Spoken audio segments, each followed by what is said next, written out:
indarkeriaren kontrako nazioarteko eguna dela eta Bilboko udala, bilbotar guztien izenean, indarkeria sexistaren adierazpide guztiak gaitzesteko eta salatzeko biltzen da gaur egunez.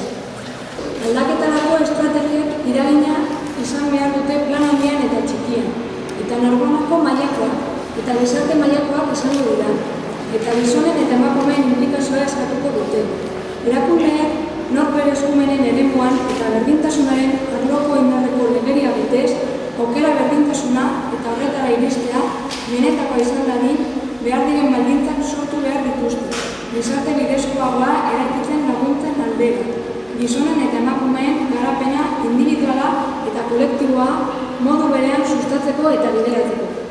Halaber, mugimendu feministak eta emakumeen elkarteak berdintasunezko eta indarkeria sexistarik gabeko gizarte eraikitzeko egin duten lana aitortzen dugu.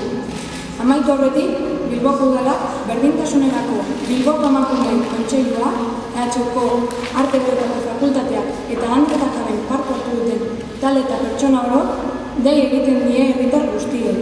Emakume zein gizon, berdintasunaren aldeko konpromiso pertsonala eta taldekoak har ditzaten eta indarkeria sexistaren adierazpide guztiak zuzenezkoak zein simbolikoak gaitzez ditzaten.